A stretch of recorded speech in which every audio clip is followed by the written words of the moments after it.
What if love wasn't a promise of eternity, but a silent sentence, written long before we were born? What if behind every memory we call ours, there lingered a shadow that never truly belonged to us? What if the heart, that restless organ we believe beats by its own will, were nothing more than a key, one that opens doors we were never meant to touch? Some questions rise from the chest like murmurs time tries to erase. They don't ask for answers, only presence. And it was in the midst of such questions that everything began, or perhaps ended. Because some stories don't start with a meeting, but with a return to something that has always been waiting, patiently behind a closed door. That night's air carried the weight of an omen. The wind blew heavy with broken promises, and the moon, framed by pale clouds, watched from afar as if it were the accomplice of an ancient secret. It was under that silent vigil that she, or perhaps only her memory, called me back. She called me not with a voice, but with absence. Not with light, but with the echo of footsteps I swore I had forgotten. What if death wasn't the end, but the rebirth of a love that refused to vanish? What if the walls that surround us were not made of brick, but of remembrance? And what if, deep down, what we fear most is not losing the one we love, but rediscovering who we truly were when we loved? Those thoughts followed me up the hill, where the old mansion rested, still, solemn, like a weary guardian of time. The iron gate stood slightly open, creaking at the touch of the wind. The stone path, covered in dry leaves, seemed to shift under my steps as if it were breathing. With every step, the past drew closer. With every breath, the present became less real. And the moment the front door moaned open, I knew. Nothing I was about to remember would be kind to me, because some truths are not discovered, they are released. The house smelled of forgotten time, a mix of damp wood, dust, and something faintly floral, perhaps lilacs, perhaps memories. There was something alive in that still air, something that watched in silence as I entered. And as my eyes adjusted to the dimness, I realized that place didn't welcome me as a stranger. It felt as if I had come home. Her name was still carved on the bedroom door, Elena. Even faded by time, the engraving kept the delicacy of someone who wrote not to be forgotten. The house, vast and shadowed, seemed built upon regret itself. Tall windows shrouded by curtains that had never again been opened. Long corridors where footsteps echoed like mourning. And portraits, dozens of them, lined the walls, all staring at me as if they knew my most intimate secrets. It was there we had lived, or dreamed of living. Our love had been born within those walls in days so long they seemed suspended outside of time. Elena used to say the house listened, and that we had to whisper even our deepest feelings so it wouldn't steal them. I laughed at that. But now, returning, I realized she might have been right. The wind slipping through the cracks seemed to breathe with me. Every piece of furniture, every painting, every mirror returned a distorted version of who we had been, and among those fragments a faint echo rose, the distant sound of music I didn't remember hearing, yet somehow knew from memory. As I wandered through the rooms, a feeling crept in. Something had remained, even after she was gone. Not a physical presence, but a residue. A vibration that time had failed to erase. It was as if love itself had soaked into the walls, lingering like a stubborn fragrance. The mansion wasn't merely a setting, it was a witness. And witnesses, sometimes, know too much. In a forgotten corner of the library, I found the first sign. A portrait of Elena, painted in pale, translucent tones. In the painting, she smiled in a way I had never seen in life. Serene, distant, as if she knew something I would never understand. Below the frame, an inscription read, "Not everything we love remains alive." In that instant, something stirred within me. It wasn't longing when it was recognition, the kind that hurts because it proves we never truly forget. We merely learn not to remember. The mansion, with its stopped clocks and heavy curtains, was a perfect mirror of my own state.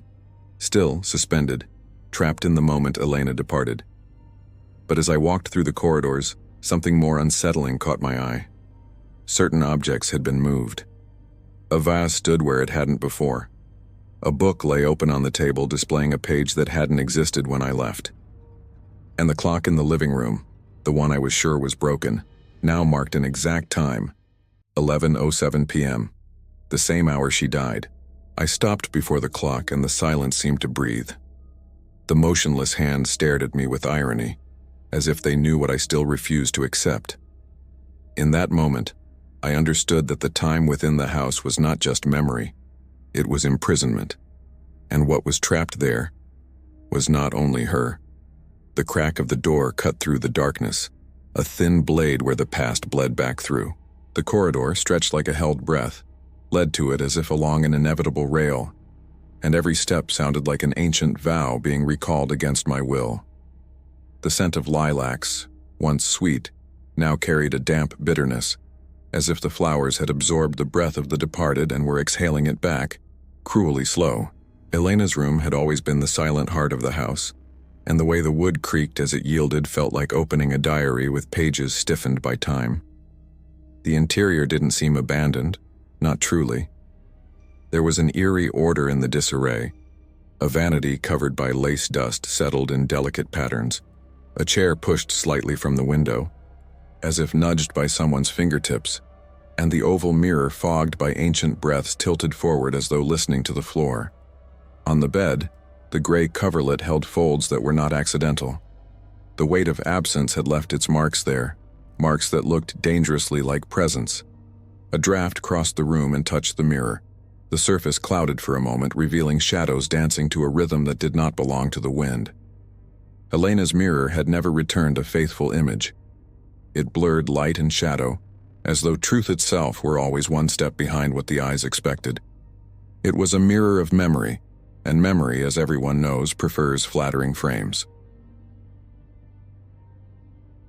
And then, like a tide retreating only to return with greater force, the faint sound of Elena's laughter rippled across the glass from within, leaving behind only silence. On the bed rested a dark wooden box about the size of a thick book. Its clasp was worn, marked by tiny scratches, traces of habit. I didn't remember that box. Perhaps it had always been there, invisible to the eyes of someone who didn't wish to see. Or perhaps it had been placed there later, like a note left in the margin of an unfinished letter. The lid gave way with a dry sound, revealing a collection of yellowed papers, fabric scraps, a broken bracelet, and an unaddressed envelope. The contents carried the weight of a secret borne too long. The first paper bore an incomplete date, as if the hand that wrote it had been interrupted by a sudden premonition.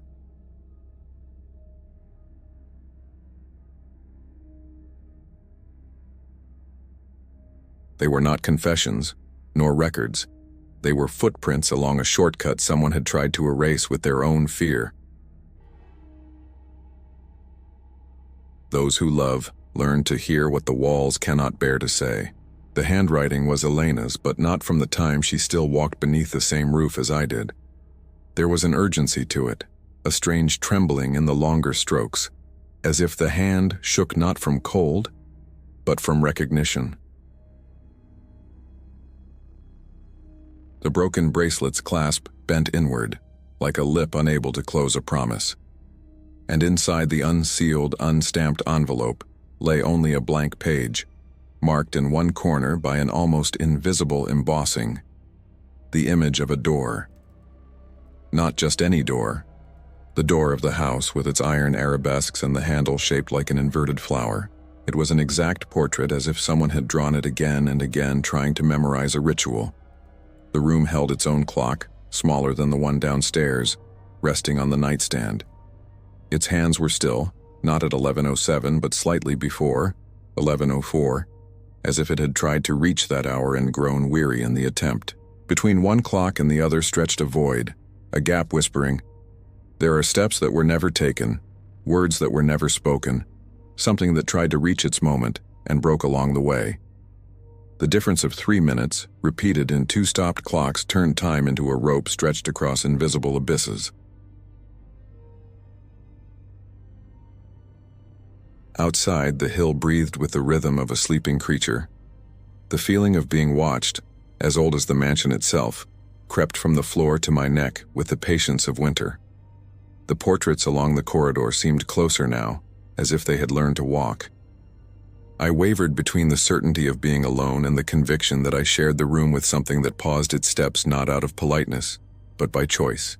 Love, when it stretches beyond the borders of the ordinary, drags with it the unsettling power to make everything seem alive, even what no longer has a pulse. There were no photographs of us in sight, only portraits of strangers, faces the house had adopted as its own. Elena distrusted photographs. She used to say, in a tone I once took for whimsy, that they imprisoned what should flow. She preferred to write, to fill margins, fold page corners, mark the world with tiny signs. Letters were never just letters, they were messages of endurance. That explained the box, the empty envelope, the repeated drawing of the door. Those who draw the same object over and over are either trying to enter or trying to escape. Either way, they are searching for a passage. Beside the vanity, a small table held a vase of flowers that had crumbled into their own dust. When I touched it, it wasn't the vase that moved. It was the floor around it, as if, for a heartbeat, it could remember the weight of her steps. Beneath the vase, a slip of paper, its tape long since dried, bore 3 words that struck me as both simple and fatal. Return when you remember. The message demanded neither love nor forgiveness nor grief, only memory. And memory is the cruelest form of loyalty, for it serves a master no one chooses, returning whenever it pleases, dragging with it the clattering chains of sounds we thought we'd silenced. The bed with its gray coverlet held a slight depression on the right side, a quiet hollow that appeared and vanished every time I looked away and looked again. As if a presence, more patient than restless, had decided to wait there. Touching it sent a shiver upward, a vibration that spread across the room and gathered itself again in the mirror. The oval surface seemed to breathe for a moment. It wasn't an illusion. It was the way the house chose to respond, stretching and retracting its own skin, like an organism that had learned to imitate silence. At the baseboard near the headboard, a crack in the wood formed the same inverted flower that marked the doorknob. The symbol repeated itself. On the box, on the envelope, on the paper beneath the vase, everything pointed toward a single nucleus, an intimate geometry the house was trying to teach me, insisting on the lesson until I could pronounce it without error. Love, when true, creates alphabets. Some are made of caresses, others of renunciations. The alphabet of this house was written in doors and hours, in inverted flowers and intervals of 3 minutes. I remembered the days when Elena would withdraw early to her room, not out of weariness but devotion. What she practiced there was not some forbidden mystery, but a kind of reconciliation with time. She would stay in silence until the house's clocks seemed to breathe in unison. When she emerged, she carried with her a calm, almost mineral, the kind that cannot be bought with words. That calm was no longer here, yet its absence had edges, and that too was a form of presence. Behind me, the corridor stiffened like a throat about to swallow a cry. The house, devoid of human whispers, filled the emptiness with small intentions, a creak in the longest board, a sigh the wind would deny, a fleeting shimmer of dust dancing in an invisible current. This wasn't cheap haunting or theater, it was the aesthetics of mourning. And within that aesthetic I rediscovered an ancient instinct. The need to ask permission before crossing the room, to touch the mirror's frame, to center the vase, to smooth the lace. Useless gestures, and therefore, rituals. When I closed the box and fastened the worn clasp, the room released a brief sound, the click of a secret settling into place. The hour hadn't changed. 11:04 still glowed pale on the bedside clock. And yet from far away, the living room clock emitted a single, isolated tick. Just one, enough. It wasn't the world resuming. It was the world remembering that it could. The difference of 3 minutes became both an abyss and a bridge. Somewhere within that distance, something of mine and of Elena's still met. The house wasn't asking me to leave. It was asking me to admit that I had never left. And accepting that truth laid a cloak of dust and responsibility across my shoulders. Love that endures beyond death cannot tolerate prolonged indecision. It demands a currency few can pay, the the surrender of easy reliefs. The clues were everywhere. The inscription beneath the portrait, the clock, the inverted flower, the empty envelope, the absence of photographs, the breathing mirror. Everything formed a low, deliberate melody that, when properly heard, said, "Move forward." I did, not toward the door but toward the far wall of the room where a wooden panel, the kind used to hide useless recesses, revealed a narrow opening the size of a hand. I traced it with my fingers, and the surface gave way softly, like skin recognizing a familiar touch. The panel opened to a small recess, just enough space for a notebook. I retrieved it carefully. The dark fabric cover bore a single stubborn mark, the same inverted flower. The notebook wasn't locked. Flipping through it, I saw the handwriting, Elena's, and yet not quite hers. It was Elena, but also the version of her who wrote to survive her own house. The entries were fragmented, notes about repeated nights, returning footsteps, the sensation of being watched by something that could not see but somehow knew. She wrote of a silent pact with the house, of trying to appease the clocks, to align the curtains, to feed memory through gestures. On several pages, the same hour appeared as if memorized like a prayer, 11:07 p.m.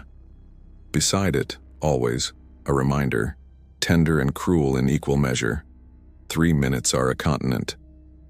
I closed the notebook with the reverence owed to objects that no longer belong entirely to the world of things. It wasn't evidence, it was instruction.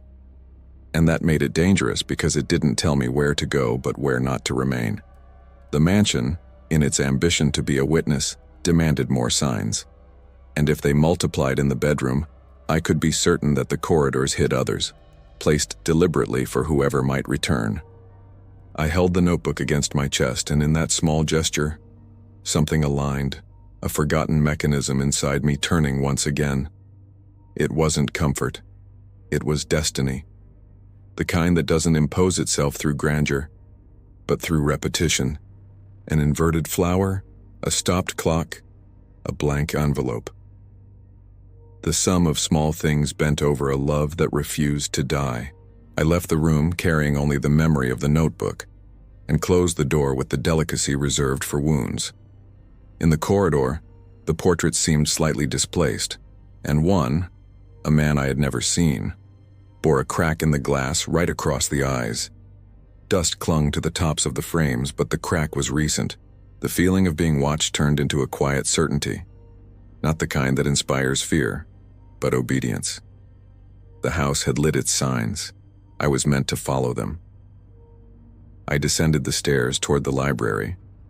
The gray light from the large window spilled a cold gold across the book spines, and the air, denser here, carried the scent of pages that had never fully surrendered to being read. Elena's portrait, with its serene and distant smile, seemed closer to the skin now. The inscription below the frame no longer felt like a warning, but a directive.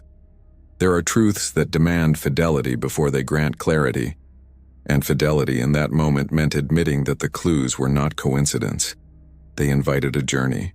That's when I noticed a faint arc on the floor beneath the sideboard, a semicircle, as if a heavy piece of furniture had been dragged several times along the same path. The sideboard, polished and arrogant, sat precisely over a section of wood where the tone shifted. I pushed it with my entire body, and the house responded with a low groan, the deep sound of something yielding without surrender. Beneath it lay a small trapdoor, too small to be practical, too large to ignore. At its center, in darkened metal, the inverted flower. The mechanism was simple, but no secret ever opens on the first attempt. Between my fingers and the cold metal, I felt again that distance of 3 minutes stretched like an endless corridor. The staircase descended like a whisper, losing courage with each step.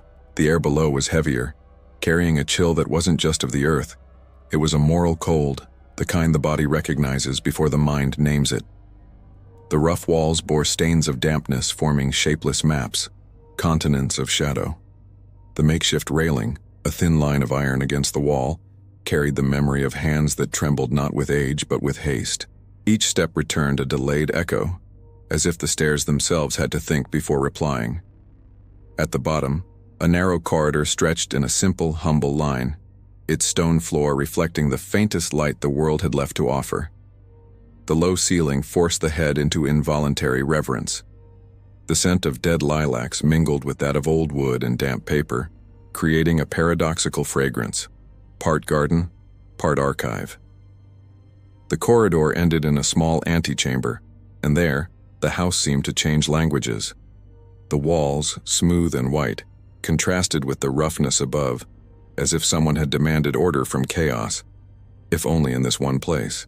At the center stood a narrow table bearing a modest collection of objects: a dried ink pot, a metal quill, a small dish with grains of salt, a spent candle, and beside them, a dark stone, the kind that holds warmth even when cold. The arrangement possessed a restrained elegance, reminiscent of rituals that do not seek to convince, only to endure. On the table rested a plain-bound notebook, marked with the silent seal of the inverted flower.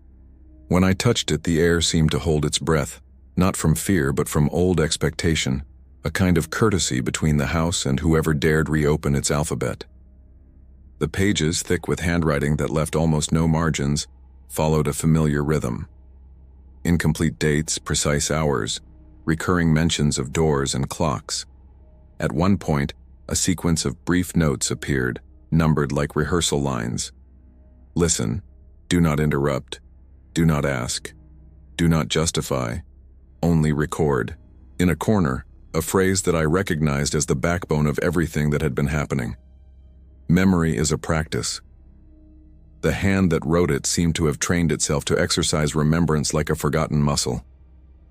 On the wall opposite the table was a panel of light wood without visible locks. The lines formed a perfect rectangle, the outline of something hidden in plain sight. There was no key, but a narrow slit at chest height where the wood yielded, as if waiting for a particular gesture. The inverted flower was missing. In its place, a faint irregularity, the negative of an absent handle. Its absence named better than any presence what I sought, the closed door that gave title to our love. The silence in that antechamber wasn't empty. It was woven, thick with threads of anticipation. The candle, though spent, still held the sweet scent of wax. The dish of salt retained its coarse texture, as if just placed there by careful hands. The dark stone, when held between my fingers, returned a faint warmth, almost imaginary, yet enough to awaken possibility. The house didn't present a labyrinth. It offered a sequence. And like any sequence, it required obedient repetition before revealing its variations. I returned to the notebook. Amid the denser paragraphs, as if hiding a password within a love letter, I found a short list of instructions, not in the imperative, but as if describing gestures already performed. Salt to the left, candle at the center, stone in the pocket, hand on the slit. Eyes closed. Count 3 minutes without a clock. The last line ended without a period, perhaps because 3 minutes once begun refuse superficial endings. The handwriting, firm despite its fatigue, seemed to be training a future body for an exact choreography. Obeying that simple order felt less like courage than belonging. The salt, placed to the left, formed a quiet axis with the candle. The stone in my pocket bore its modest gravity. My hand, resting on the slit, recognized the wood's warmth like the skin of an old companion. I closed my eyes. Deprived of its instruments, time had to spread within me, sink to my pulse and count what clocks had forgotten. 3 minutes, repeated like an entire continent, crossed through me as a boat without shores. And somewhere, a delicate click answered, closer to a sigh than to a mechanism. I opened my eyes. The panel had recessed an inch, revealing a second layer of darker wood, etched with grooves that resembled roots. At the center, at last, the inverted flower, rendered in dull metal, awaited the gesture that had always been its purpose. The symbol no longer felt ornamental. It was geometry made into passage. Where my doubts had gathered, the house now offered the simplicity of solved enigmas. Push, enter, accept.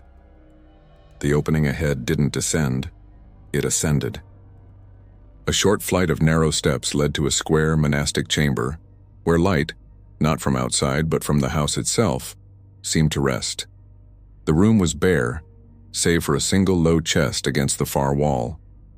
Upon it, 3 carefully arranged objects: an oval portrait of Elena, painted in minimal strokes, reduced to only what was necessary, a closed pocket watch, and a red-covered book without title.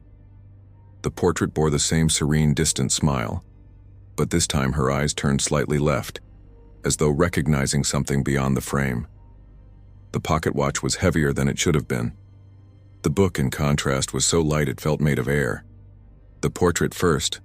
Elena's features there weren't a reproduction. They were a disciplined presence. The oval frame, unadorned, matched the sobriety of the face that lived within it. When I pressed it to my chest, the sensation of an inner tide resumed the rhythm the corridor above had improvised. It was not solace, nor pain. It was alignment. Sometimes a body realigns itself when it recognizes the place it was made for. The watch came next. Opening the cover revealed a white dial, black hands, no maker's mark. Motionless, it read, 11:06 p.m. The 1-minute difference from the living room clock and the 2-minute difference from the bedside clock laid out a clear staircase, a countdown I hadn't chosen. The book finally held blank pages at its core and pasted to the inside back cover a single paragraph in tiny script. Some loves do not survive the world. They survive the hour. The low chest held what houses do not offer to visitors: smaller boxes with cuttings, ribbons, torn envelopes, little metal emblems, and beneath it all, a bundle of letters tied with a strip of fabric. The letters bore no addressee, yet each began with an incomplete date and a complete hour. The ritual's repetition didn't lend them the tone of a diary, but of a vigil. They were not confessions, they were watches. On one page, a short, almost dry note repeated the instruction I had already followed. 3 minutes without a clock.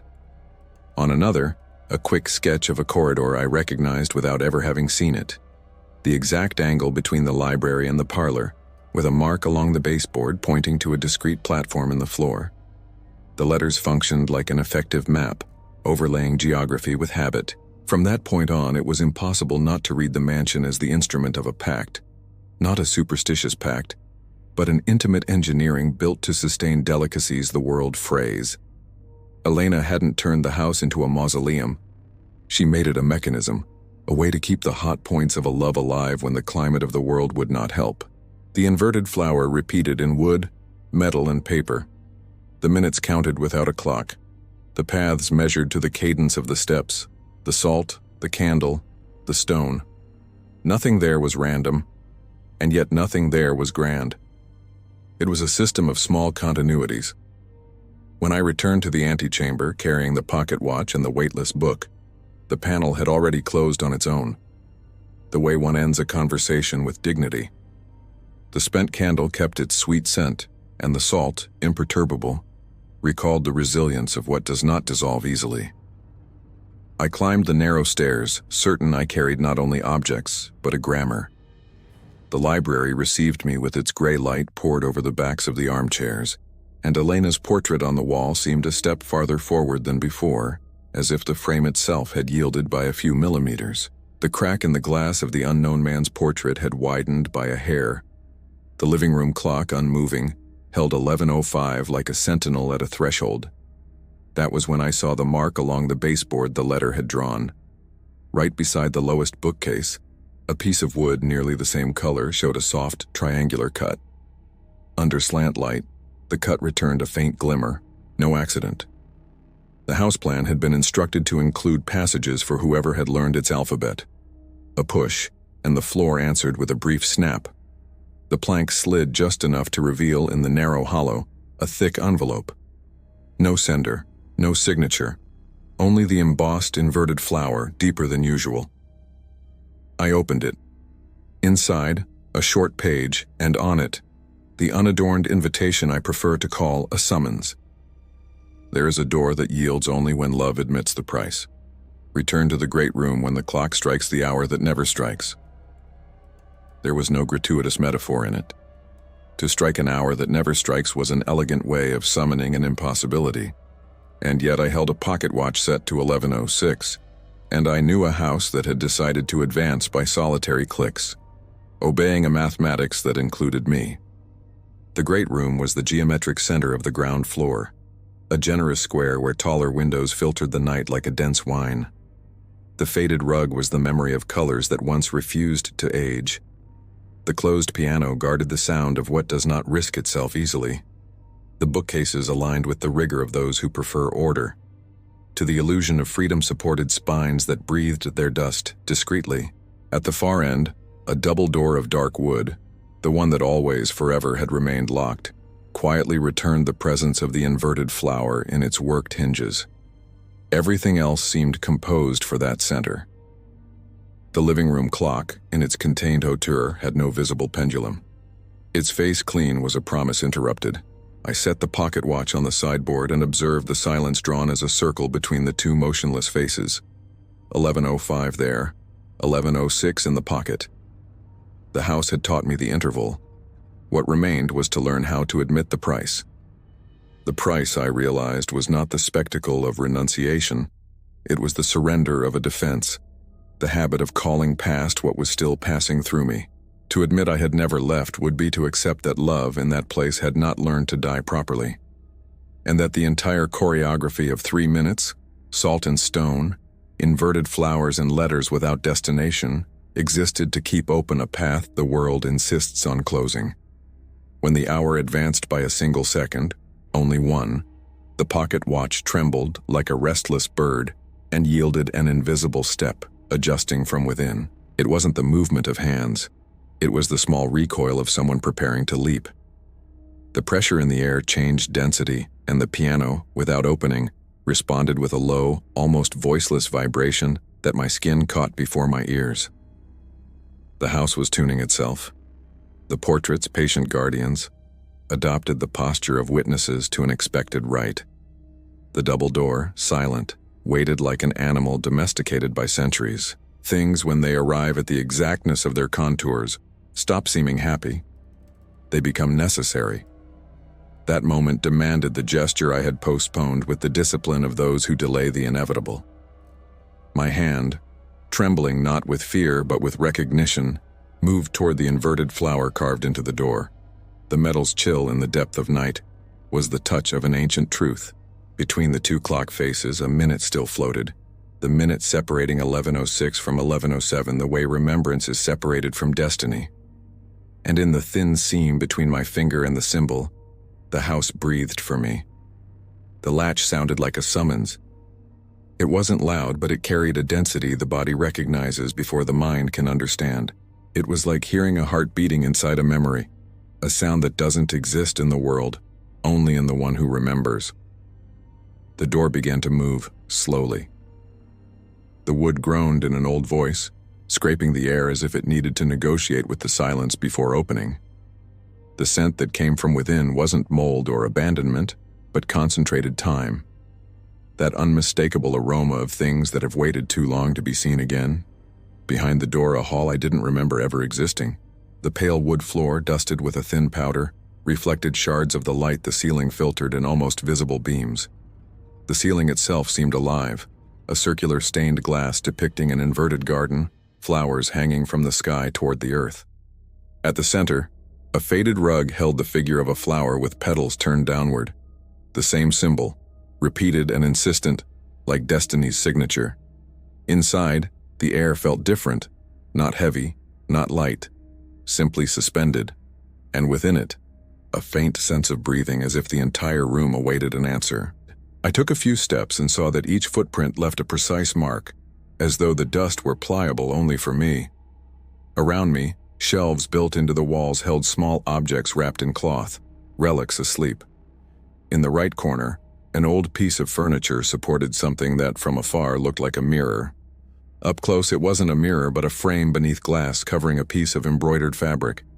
The embroidery depicted a house, the mansion, and above it, dark thread letters formed a sentence.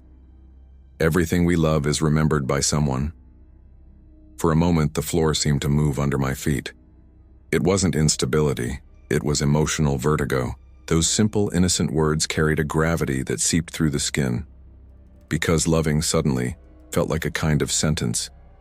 If everything we love is remembered, then nothing we love truly disappears, and disappearance sometimes is the only possible rest. The stained glass overhead filtered a light that shifted subtly, as if obeying its own time. Between one breath and the next, I noticed something in me changing, my sense of proportion. The hall seemed to expand, to grow, as though the architecture were an organism adjusting to its visitor. There were no outer noises, no wind, no reminder of the world beyond. The house had isolated me, and within that isolation I began to feel, not with my ears but with my body, a low, steady pulse. It was the mansion's heart beating beneath the floor.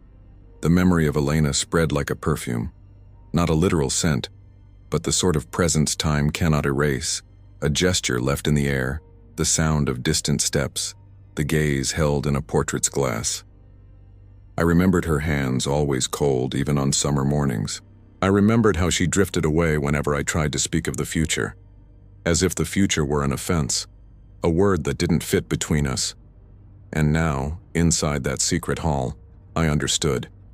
She already knew. She knew time would grant us no future at all. So she left doors, rites, symbols. She built a love that would outlive matter. At the center of the rug, a small stone pedestal held a glass dome. Inside it, a pocket watch, identical to the one I had found, lay open, reading 11:07 p.m. The same hour. The same suspended instant. But the soft, continuous ticking proved this one still lived. The hand moved slowly, obeying a nearly human cadence. With each sweep, the sound seemed to merge with my own heartbeat, until it was impossible to tell where the watch ended and the body began. I drew closer, and the glass fogged from within as if something were breathing inside. The ticking grew louder, the air thickened, and the hall began to hum faintly along the walls, as if the entire house were listening. Then a low, continuous sound came from the ceiling, a long creak, the stained glass shivering, the embroidered flowers of light swaying as if made of water. A cold wind crossed the room and swept away every trace of stability. For an instant, I swore I heard footsteps behind me, but when I turned, nothing. Only the echo of what had once been alive. It was then I noticed a subtle change. The embroidered portrait of the mansion had altered. The small stitched house now showed a lit window, something that hadn't been there before. A golden light bloomed there, sewn in thread that looked recent, vibrant. This was no illusion. Someone, or something, was completing the embroidery as I watched. The air grew dense with remembering. I tasted the metal of time on my tongue. And then an image sliced through my thoughts. The night Elena died, I remembered only fragments: the insistent rain, the sound of steps in the corridor, the crack of wood, the clock breaking the silence at 11:07. After that, emptiness. And now, in that hall, I realized the emptiness was not forgetting. It was continuity. The walls began to make delicate sounds, dry, measured knocks, alternating as if they rose from within the structure. I tried to track their source, but the noises moved. Now the sounds seemed to come from behind me, now from within the very boards beneath my feet. And slowly, the sound began to change. They were no longer knocks, they were syllables. A kind of voiceless murmur, a language made of breath. The house was speaking, not with words the ear could decipher, but with memories the body recognized. Each vibration corresponded to a fragment of memory. The day Elena smiled at the sight of rain. The moment she first drew the inverted flower on the mirror's fog. The hour when, with a silent look, she told me some promises are not spoken aloud. Everything returned, but it returned wrong. Displaced, bearing the weight of what no longer belongs to the time of the living. The watch beneath the glass dome still read 11:07, and suddenly I understood. It wasn't time that was trapped in that hour. It was me, from the instant she was gone, from the sound of the broken clock, from the echo of the last breath. Everything in me had stopped there. Life moved on, but I didn't. And now the house was delivering me back to the exact point where love and death met. My body's perception began to change. The air seemed to vibrate at a new frequency. The edges of objects softened, almost translucent, and the sound, the clock, the walls, the heart, merged into a single pulse. The hall, once cold, began to throb with light, and the stained glass above reflected that movement like a living sky. The inverted flowers seemed to right themselves, turning upward. The embroidered image of the house shone as a whole, and the lit window burned like a small sun. Then I heard the lightest sound in the world, a sigh rising from within me, yet not mine. The stained glass shivered and a thread of light fell from the ceiling, crossing the hall to the center of the rug. Where the beam touched, the dust lifted, sketching in the air the silhouette of something unseen, a human form. Not solid, not complete. Only a presence made of light and absence. And for a moment I knew, not with reason but with instinct, that Elena was there. Not as a memory, but as a fragment of what love had refused to let die. The pocket watch against my chest vibrated, and its two still hands began to move. 11:06, 11:07. The sound in the walls ceased, the stained glass calmed, and silence returned. Deep, absolute. But this time the silence had shape, and within it, an invitation. The key weighed little, yet the metal echoed in my fingers with newborn warmth, as if it had been forged in the very instant I saw it. The inverted flower, etched with minute detail, seemed to twist as the hall's light slid across its surface.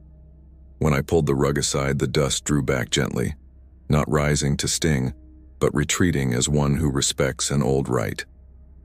I held the key in a closed palm, and the house answered with that full silence, an expectant pause that lends a simple gesture the dignity of a pact. With the stained glass still trembling in memory, the hall guided me back to the great room on a nearly invisible current of air, as if each room exhaled the next room's sigh. The wall clock kept its vigil at 11:05, while the pocket watch, warmed by my body, insisted on a fraction I could not see but could feel. The closed piano contained a sound that wasn't music so much as breath. A key in my hand, the double doors before me, the flower carved into the wood like an eye. Everything pushed me toward a simple act my body delayed with the prudence of one who has already learned how prices are paid. My hand found the doorknob's cold reply, but not the exact slot for the small key. The door's metal, proud of its grandeur, refused delicacy. Then the house offered a detour. A thread of air skimmed the floor and scattered a speck of dust that traced on the left baseboard a thin cut, the discreet imitation of a little cubby.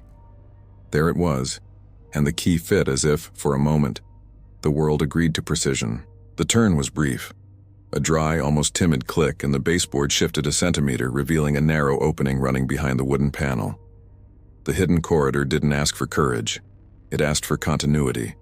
Inside, the passage wasn't dark but gray, as if the light there had learned to age politely. Shallow shelves held small metal cylinders, folded old papers, and a smooth wooden box without ornaments. The box accepted the key without resistance, as though it had been waiting to conclude a gesture begun by others.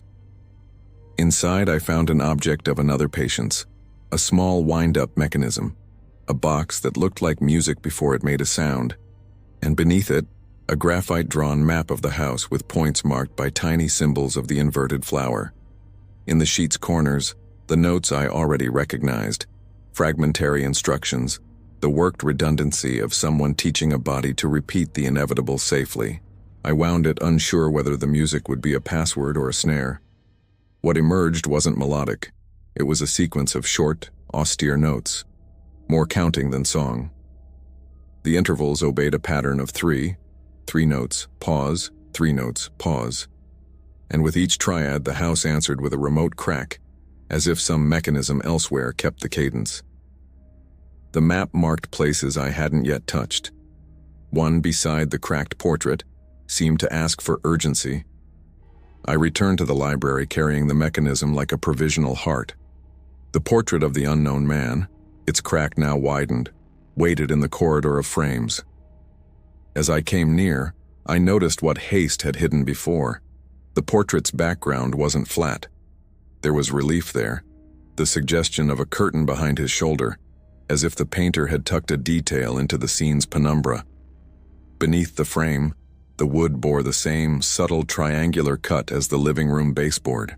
The wind-up mechanism still breathing its cadence seemed to tune the air, and the cut at my touch yielded by a hand's width, enough to reveal a small niche. Inside, a thicker envelope than the others, a short note, and a metal medallion with the inverted flower in negative, as if it were the mold of the symbol's absence. The note held few words, aligned as if resisting the temptation to say too much. Do not forget, someone looks back. No signature, but the hand belonged to the same notebook, the same hours. When I pressed the medallion to my chest, I felt a strange chill that wasn't temperature. An inverse brightness, as if the skin recognized a door that opens only inward. In the envelope, assorted papers, a clipped news item about an accident, mention of a fall, the name of a street the house knew, and, at the bottom of the column, a time, 11:07. The report was dry, unpitying. It had been written to record and forget, never to remember. The reading suspended the corridor, the fall, the hour, the street. The night returned in lines of lead, what the body had always known and refused to name.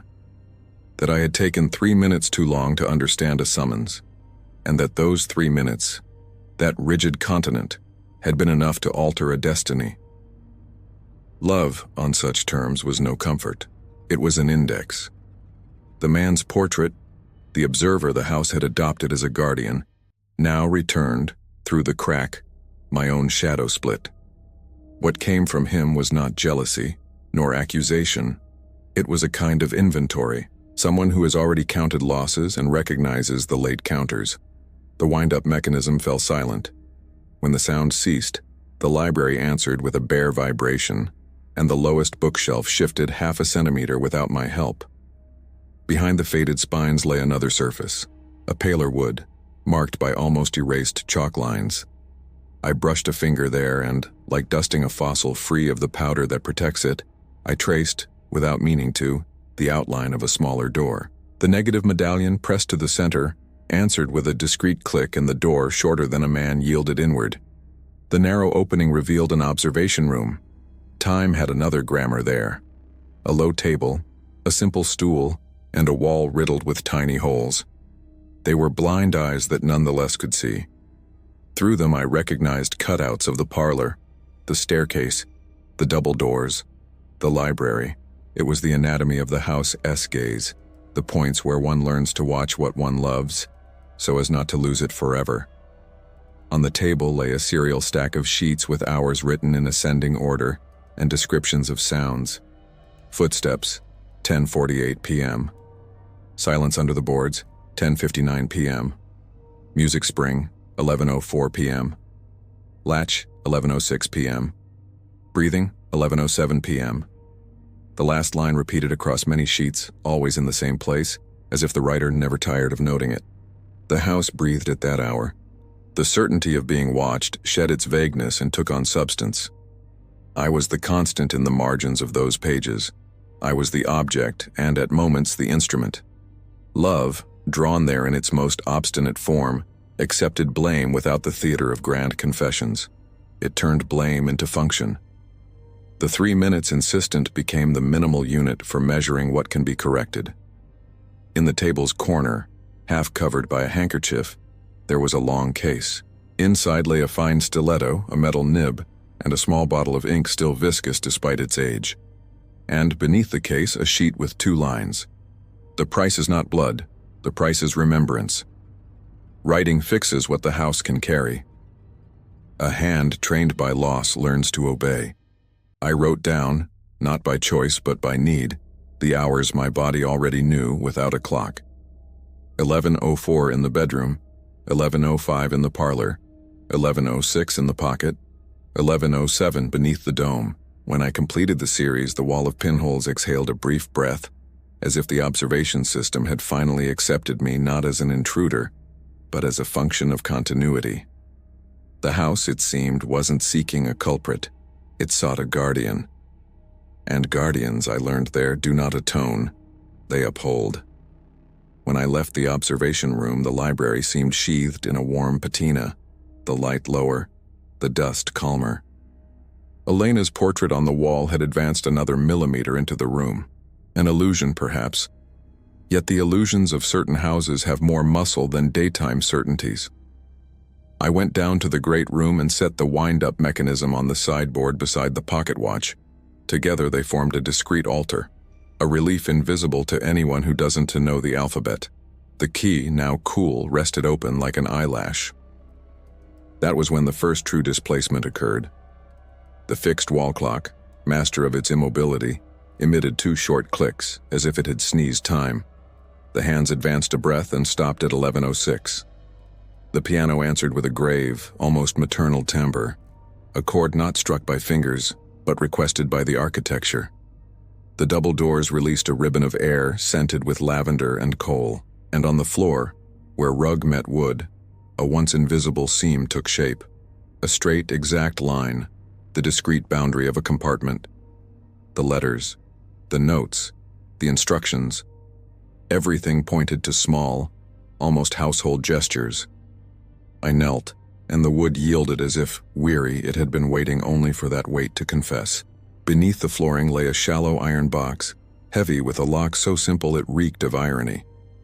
Inside, a collection of fragments, a lock of hair tied with ribbon, a swatch of fabric with the inverted flower half-stitched, a little vial holding a remnant of mineral perfume, and at the bottom a notebook thinner than all the others. The first pages were Elena's, unmistakably, but the last, a few, were mine. I had no memory of writing them, yet the script carried that old slant of someone who wounds the paper by thinking. The final lines were a manual and a plea at once. That I not try to redo in haste what had been lost. That I learn again to count the 3 minutes without a clock. That the house could not bear dramatic disobedience. That love here was not proof of innocence, but a method. And there was one instruction that contradicted all the others in its starkness. When the clock strikes the impossible, do not step back. The impossible was the hour that never strikes. And yet I had already heard the impossible, in clicks and in breaths. The weight of guilt did not increase.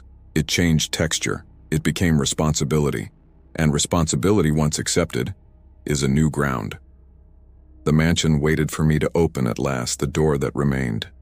The door of always. Not the carved wooden one everyone sees, but the other. The one that only appears when a body learns the house's exact cadence. The inverted flower, discreet, glimmered at the edge of my vision like a fixed star. I moved toward the double doors.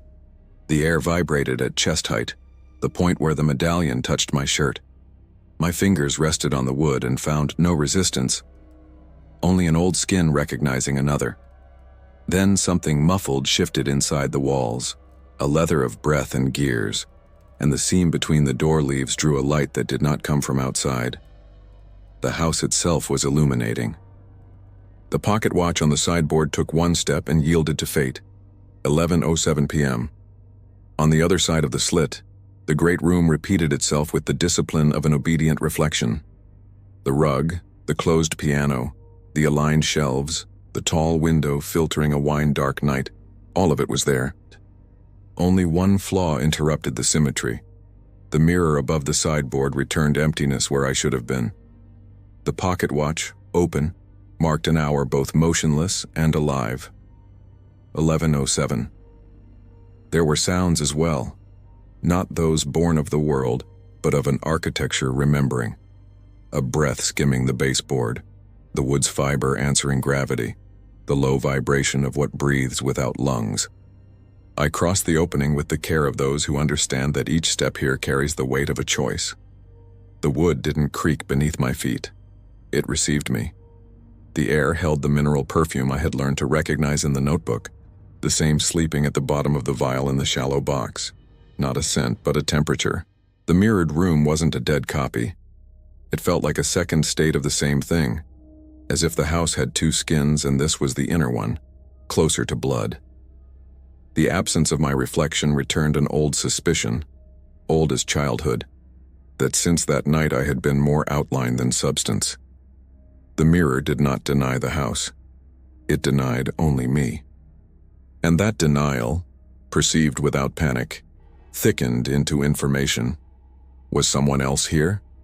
Or did the house, doubled, require certain presences to be invisible in order to function?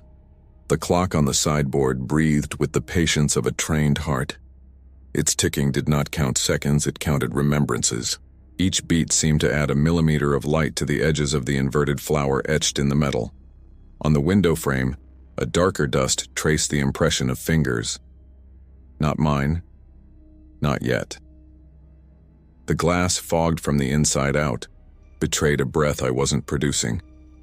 I went to the window and touched the cold with the back of my hand. The mist drew back like a delicate animal, but did not disappear. With its identical geometry, the inner room extended the feeling of being watched from an impossible diagonal, not from the other side of the door, but from behind time. The piano sat in its usual place, guarding the sound of what does not risk itself. Laying my hand on the lid returned an almost inaudible tone, a bass so low it seemed to gather the dust. In that sound I felt the presence of a sequence: salt, candle, stone, clocks, inverted flower, 3 minutes. It was a grammar, and like any grammar, it imposed agreement. The negative medallion beneath my shirt touched my sternum with the delicacy of a reminder.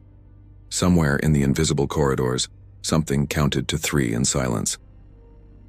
Then I noticed along the opposite baseboard a line of light so thin it looked like the scar of an old lightning strike. I knelt and found the same imperceptible cut of pale wood. The piece yielded and revealed a shallow niche holding a small block of pages tied with twine. The stock, thick, felt like cloth. The first page bore an hour and a sentence. 11:07. Learn to see when you are not seen.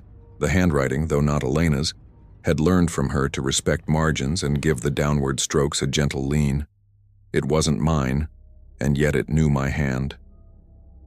The next pages formed a series of concise, almost scientific observations about the house's behavior. The inner room admits no reflections to avoid confusion of planes. The clock opens passage when 2 memories agree. The piano answers the touch of the one who upholds the right, not the one who begs. At the end of each note, as if closing a shift, the symbol, the inverted flower. The sensation of being watched put on boots of proof. There was a system for seeing without being seen, and another for being seen without learning to see. I had just crossed the fringe between them. When I raised my eyes from the page, the inner room seemed suddenly, slightly misaligned with itself, as if the objects had breathed and returned a millimeter to position. The clock, without moving its hands, gave a dry click. On the ceiling, the ghost of the absent stained glass. A ripple of light ran from corner to corner, paling the air. I turned back to the mirror and, still without a reflection, saw on its surface a recess of image. Not a body, but a gesture. Elena's hand drawing in the air the inverted flower with the smallest motion of one who writes without ink. The stroke did not appear to the eyes, but the skin felt the drag of a cold line through space. A second gesture completed the first. She marked 3 equidistant points, the same ritual triangle I had already obeyed with salt, candle, and stone. The third point fell upon the sideboard. The clock answered with another click. The piano exhaled a deeper sigh, more audible this time. Then time interpolated itself. For an instant, with that oblique sight that does not belong to eyes, I saw the stained glass hall, the dome on its pedestal, the clock breathing like a chest. I saw the window in the embroidery ignite again. I saw the little hatch beside the shelf open a finger. I saw the observation room record, in steady script, the word presence.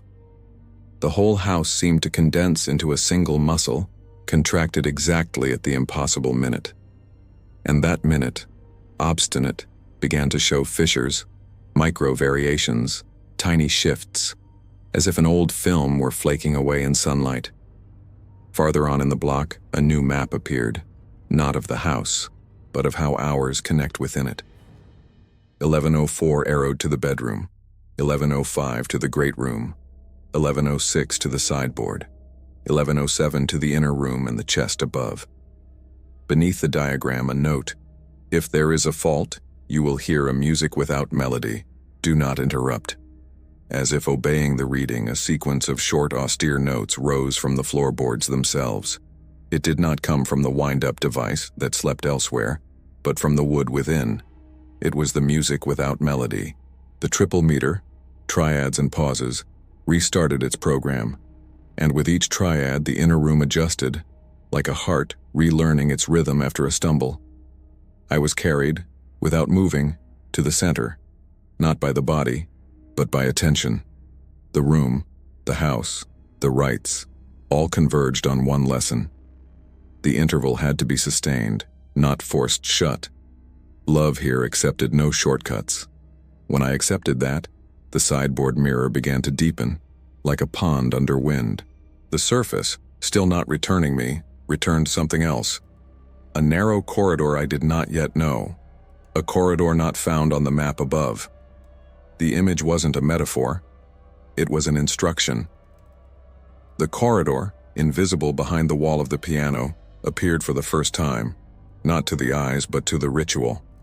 I approached the piano with the reverence reserved for altars that do not ask for candles. The instrument's flank, thick-grained wood, hid a discreet join. The touch of the negative medallion kindled the exact click. The wood gave without a sound, and the wall opened a gap.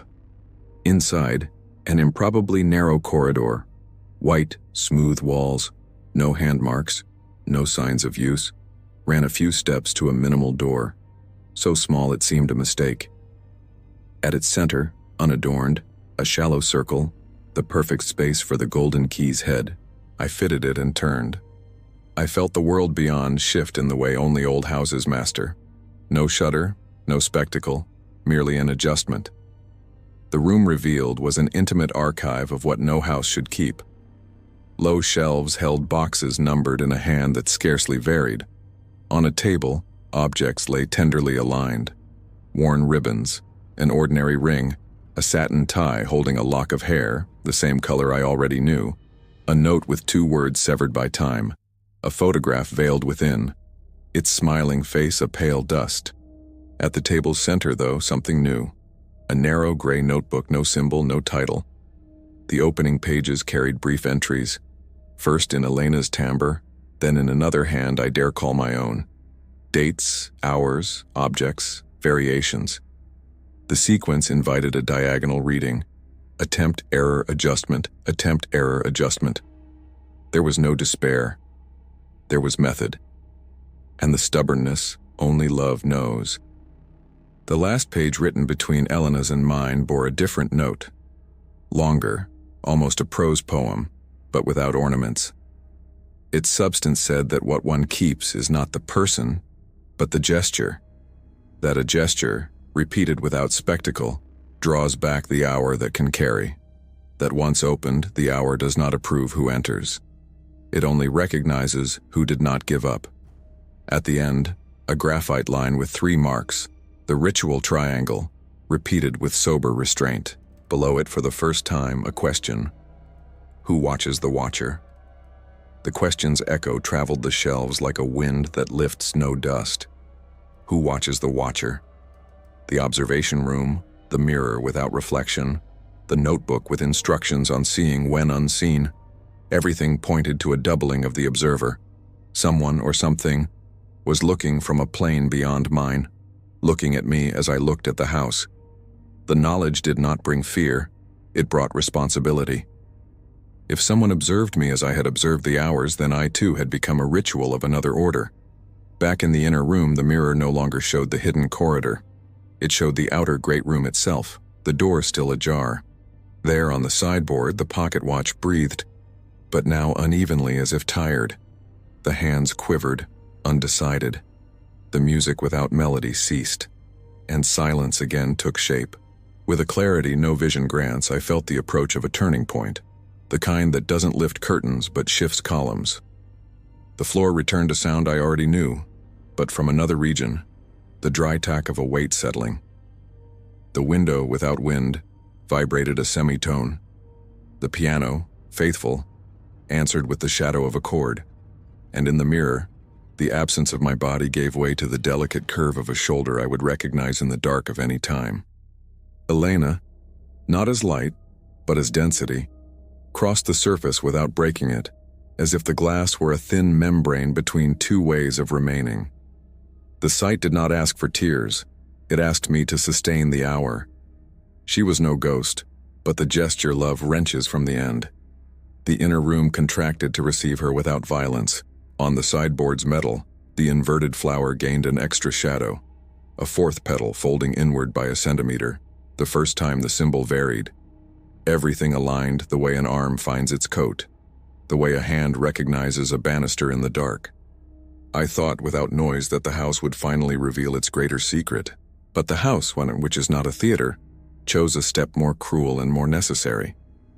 From the panel beside the piano, where the invisible corridor opened, came the smallest noise, the shift of an old screw, and a featureless compartment slid outward, revealing a single paper, cross-folded, its edge charred. When I opened it, the world tilted. It was the full clipping of the report I'd found earlier in fragments. The fall, the street, the hour. But now a detail that changed the design. A note at the bottom cited a witness, someone who saw a man pause on the landing for 3 minutes before descending. The man's name did not appear. The description was enough for the house, in its modesty, to return the exact account of my delay. Love did not absolve me. It offered me a function. I understood at last. I had not only been the one who lost, I had also been the one who was late. Those 3 minutes weren't a metaphor. They were the interval between life and the fall.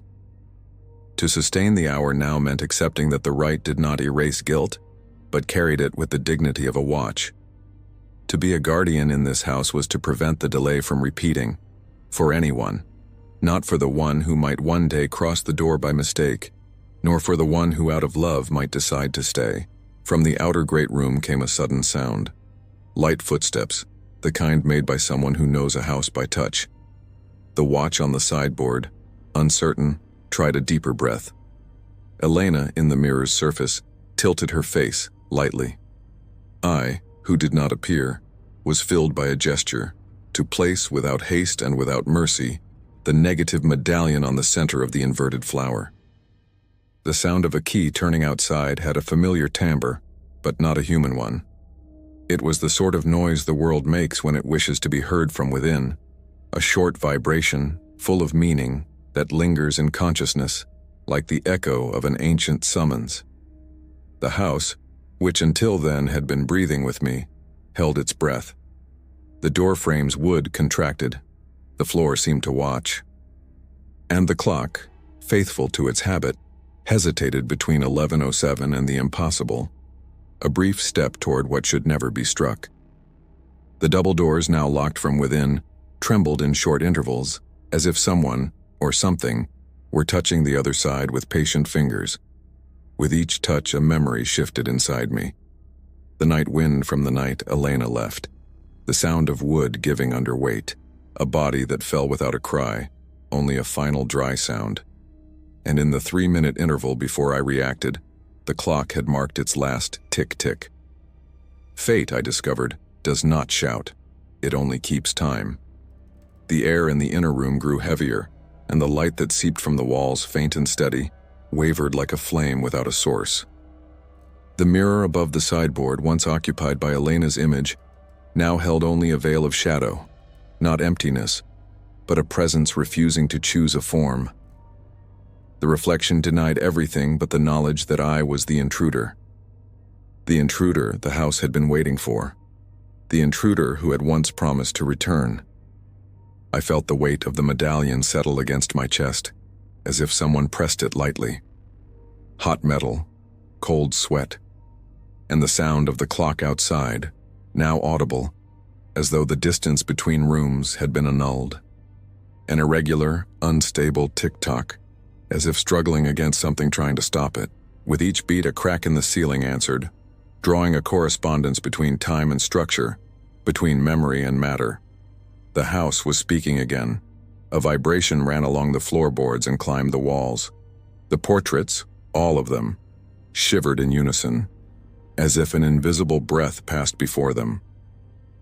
Then a dry metallic sound echoed from upstairs. Something had fallen, or been dropped, but I knew by instinct the sound wasn't physical.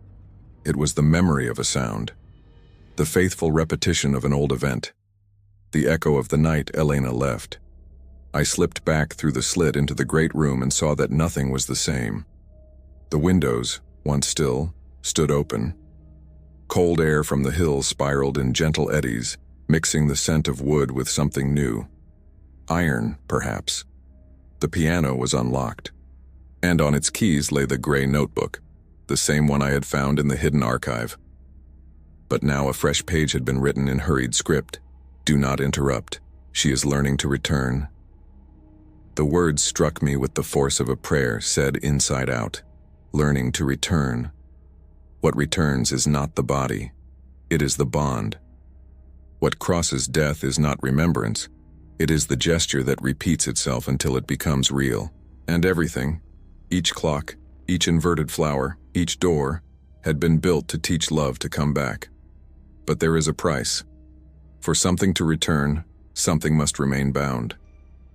I understood finally that I was the price. The house had not trapped me by accident. It trained me, shaped me, adjusted me. Elena did not wait for rescue.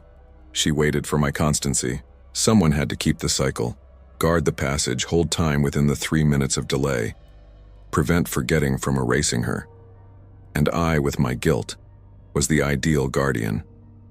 The sound of the key repeated, firmer. The double doors trembled. The medallion at my chest warmed, until it hurt. And then, for the first time since I'd entered, the house spoke clearly. Not with voice, with meaning. The walls pulsed in waves, and every object, the clocks, the piano, the portraits, produced a note. It was music, but a music only the heart understands. Each note was a memory, and each memory, a step. And what came through the door was not the past. It was love in its rawest form, what returns without asking permission. The latch turned slowly, the slit opened, and the cold air brought an unmistakable perfume, lilacs. The same scent from Elena's room, the same caught in the curtain's fabric, in the sheets, in the portrait, the same that accompanied her last breath. In the half-light, her silhouette appeared. Not as a specter, but as materialized remembrance. The outline was precise, yet the body translucent, made of the same light running down the walls. She moved like one returning from a dream. Her feet did not touch the ground, yet each step produced a sound, not of impact, but of recognition. The floor answered her, and I, motionless, understood this was not about seeing her, but bearing her. When love returns, it has weight, and though made of absence, she carried the weight of all she had left in me. Her eyes, clearer than any memory, asked for neither forgiveness nor consolation. They simply knew. Elena walked to the piano and set her hands that were not hands, but the memory of hands, upon the keys. The music that formed did not come from outside, but from within me. The same sequence of 3 notes, repeated, measured, without melody. And each triad seemed to open a space, a breathable hollow, as if time expanded with every beat. The wall clock found its voice again, 11:07, and for the first time the hands advanced. The house's light began to change. The walls lost their outline. The stained glass above reappeared, cast in reflection, and the inverted flowers began to spin in reverse. The doubled room dissolved. The boundary between inside and outside ceased to exist. All that remained was rhythm. 3 notes, a pause, a breath, and the sound of footsteps on the stairs, light, firm, inevitable. I understood she was not returning to me. She was returning through me. Love was the conductor, not the destination. The house was the body, not the prison. And I was only the interval, the space between what was and what returns. With each beat, the world reassembled itself to receive her. Above, the stained glass pulsed blue and gold, and its reflection on the floor drew the shape of a door that did not yet exist. But I knew where it would lead. To the same place as always, the place love never lets die. Elena turned to me, and her gaze, if it still could be called that, passed through me with the delicacy of a blade. There was no word. There was no gesture. Only the recognition that the end is not absence. The end is repetition. The floor trembled one last time, and the clock, all the clocks, struck together. 11:07. The sound filled the entire house, as if the hour had finally managed to exist. And when the echo faded, I saw the stained glass had fractured in silence. The flowers, now upright, hung upward, and the mirror, empty, showed only one body, mine, motionless, pale, the medallion open upon my chest. Time, I learned, does not kill. It only chooses where to keep us. A shard of light from the stained glass remained suspended like an insect in ambered air. The inscription still burned, not fire but certainty, and the certainty named without mercy. When love finishes the cycle, the house chooses another guardian. The sentence allowed no ecstasy, only labor. The place's breathing reorganized into a shorter cadence, as if the mansion's chest had learned to inhale less and exhale more, saving breath for the next task. The distant rasp of the iron gate opening outside ran through my body like a cold current. There was someone on the hill, someone who did not know and was therefore closer to danger than to any promise. The hour, faithful to its obsession, held. 11:07, stabilized in a warm clarity that was not a timepiece but a state. The light filtered through the windows carried a lower hue now. The color of sheets kept too long, and the floor returned vibrations of footsteps not yet taken. The music without melody quieted, reduced to a residual pulse, enough to keep the thread of return from slipping. Elena, or the density of her gesture, remained in the inner room as if laid there by a tide. It was not eager presence, it was earned rest.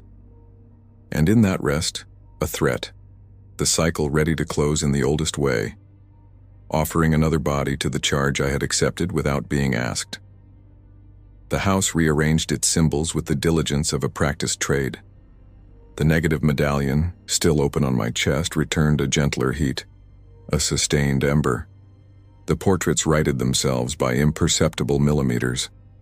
The piano withdrew into the shade of its own lid, and the inverted flower, repeated in metal and wood, displayed for the second time its discrete variation.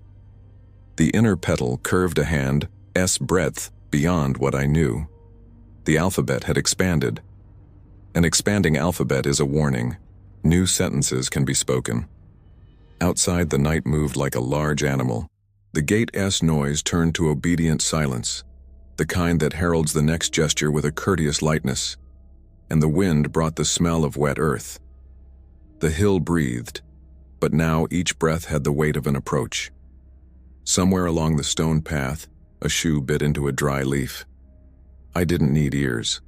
The house listened for me and handed me the information finished, the way trained institutions do. The visitor did not know the language of the place, and old houses, when confronted with ignorance, are just to the edge of cruelty. The library, summoned by a soundless call, lit its gray. Elena's portrait above looked less like a painting than a window. The inscription beneath the frame, so often a whisper, assumed the stature of a decree. Not everything we love remains alive. But the second part, the one never written, completed itself in my mind with a clarity known only to those who have exhausted their tears. Everything we love remains responsible. Responsibility began to burn beneath my skin again, not as guilt, but as a task. For me, the house had rehearsed two paths, the infinite watch, the minute stretched like a continent, and the cut, the passage to 11:08, the crime against the right, the liberation that charges the price of forgetting. The first was a benign vigil without end. The second, a leap that would tear the membrane Elena and I had nourished with triangles, salt, and silence. Any choice demanded loss. The mansion, wise as institutions that have seen wars and mourning, offered no advice. It only opened, with ferocious courtesy, the inner doors of its grammar. I returned to the great room. The sideboard shone with the calm of one who has learned to suffer without spilling. The pocket watch rested with its lid ajar, the dignity of an object that accepts function and refuses drama. The wall clock, lord of its motionless pride, showed a ring of light along its edges, as if the metal itself remembered. Between the two, the absence of noise became the richest information of all. The double doors in perfect meeting did not resist me. They resisted the world. Then the observation room called. Not with a click, not with a draft, with writing. A blank sheet I hadn't seen before slid from beneath the pen and ink case. Exposed to the light, it already held lines, hours, breath marks, the outline of a path, and a sentence that condensed the place's sad arithmetic. If someone enters without knowing, the house will repeat the fall in the language the intruder understands. Old houses do not punish with metaphors, they punish with equivalences. A fall for each translates into what that each recognizes as an end. My vision swung back to the gate, and the hill returned a closer step. The inner stairs wood prepared its timbre, memorizing the crack it would need so the rite could continue without accident. The piano held its breath. The inverted flowers throughout the house aligned an invisible axis. It was a summons to confrontation. I, guardian summoned, stepped to the center of the room and touched, with 2 fingers, the pedal that had learned to curve. The metal yielded a millimeter. And in that millimeter I heard the rumor I least desired. Fear. Not mine. The house's. Fear did not belong to bricks or boards. It belonged to what Elena and I had deposited over years of attempt. The wager that death might be outlasted by the exercise of a gesture. If the house feared, it was because the gesture risked turning into violence. Allowing entry to someone ignorant of the liturgy would weaponize the minute. The cycle could close with a wrong victim, and thus a useless one. The place's ethics, austere, left little choice. It was time either to assume the sacrifice foreseen or to break the rite outright, to shatter the hour as one shatters a chalice. I returned to the stained glass hall. Its fragments hung in an amphibious balance between air and memory. The dome on the pedestal now held a calm that was not rest, but a launch deferred. Elena persisted as patient density on the threshold of the inner room. The invisible triangle of salt, candle, stone burned as a thin ember at the 3 corners of a map no one would recognize as a map. The red-covered booklight as air reopened itself at the inside back cover. The pasted line I had read so often in a hush now expanded like a trumpet made of wool. Some loves do not survive the world. They survive the hour. The hour awaited me. And to answer, I had to decide on which side I would place the weight of the house. My hand touched the pocket watch. I felt the low bark of its mechanism seeking concord with my chest. Concord came, 2 pulses trying to dance in the same meter. By the 5th measure, I understood. To prevent the house from choosing another guardian, I would have to give the minute what it demanded, and at the same time, deny it its fate. Sustain it and betray it. A surgeon's task. Only a precise interruption could avert the sacrifice and save the language of the gesture Elena had built. And the interruption, paradoxical as it sounded, had an hour, 11:08 p.m., the system's blasphemy, the only innocence available. The library breathed lower, as if afraid to wake a newborn. The observation room borrowed the pulse from my wrist, and the house's stairs with no one upon them performed the first crack of an old ritual. The visitor had reached the atrium. The wood felt the weight as if another version of me had returned from the past in clean shoes. The inverted flower, installed in hinges and latches throughout the house, turned its inner axis in the same direction in every room. It was the omen of one destiny multiplied. I climbed 2 steps and returned. The house didn't want me to leave the center. That was where the final word would be pronounced, not by voice, but by metal. I set the open pocket watch on the sideboard and aligned its gaze with the wall clock's motionless hands. The old miracle asked for the triple I already knew. Hand on wood, eyes closed, counting without a clock. I closed my eyes. I didn't count numbers, I counted memories. Elena folding sheets in the morning, Elena sketching a flower in mirror fog. Elena placing in a box the scraps of a patience the world doesn't pay for. At the third remembrance, the house drew a deep breath. Outside, the gate didn't creak shut. It settled. Light footsteps. The ground floor corridor accepted a human shadow. The front doorknob felt skin. The rite in progress summoned the intruder in the language that hurts most. Promise. For each person, a different one. And I, at the center, with nobody in the mirror, realized it was already too late to hide and too early to save. Only a scalpel's stroke would still serve. The wall clock's invisible hand moved a hair's breadth. The pocket watch trembled like a bird. The music without melody, dispersed in the pores of the house, raised the triple meter. Breath, triad, pause. Breath, triad, pause. Elena, steadfast, sustained her density at the threshold. The minute began once more to raise its cathedral. And yet there was a novelty. The pedal curved twice, the grammar expanded. The house granted me license to do what it never allows the distracted, to betray the right with technique. Left hand on the center of the sideboard's inverted flower, right hand on the metal of the double doors.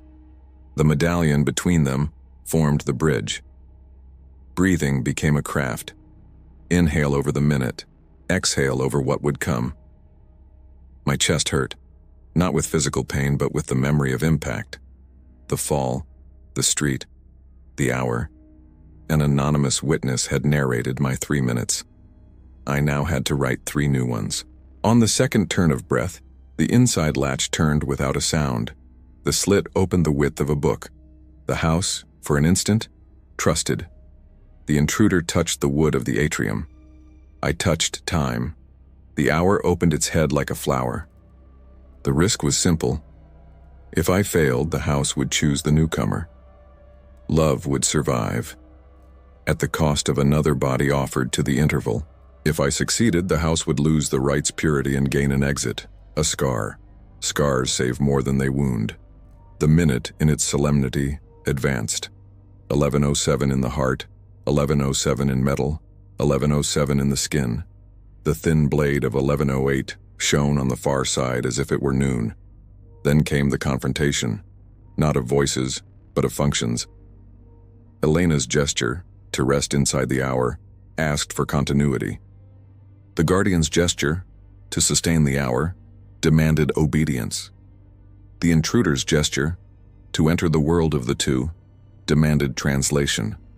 I had to give the house a single new sound, one that would break the liturgy without destroying it.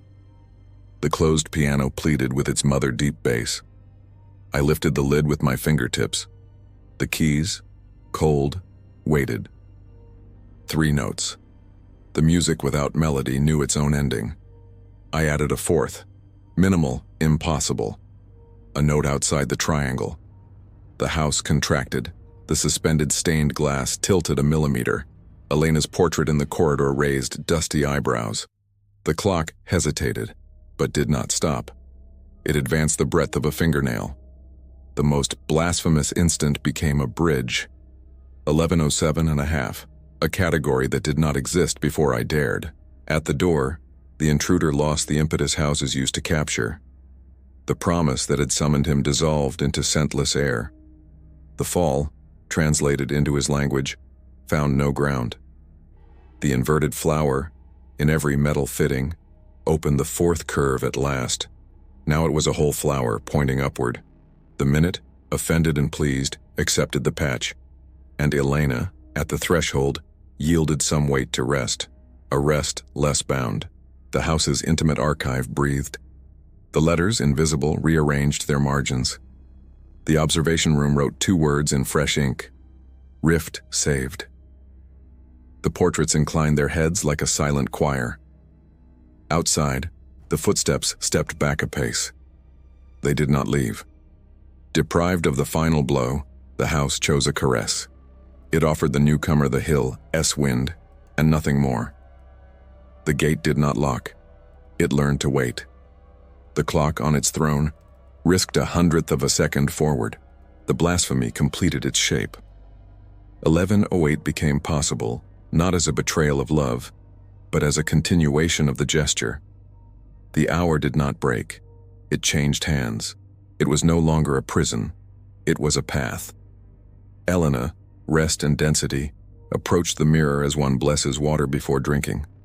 For the first time, the surface returned two things at once: the room and a blur of me, imperfect, still without a contour line. It wasn't a reflection. It was an authorized shadow. The house was granting me at last a place other than total invisibility. The price was paid. I would lose a field of memories, a portion of sharpness, so the cycle would cease to need replacements. Losing sharpness is bearable. Losing others is not. The final silence that precedes what has no name settled in. The walls ended their little cracks.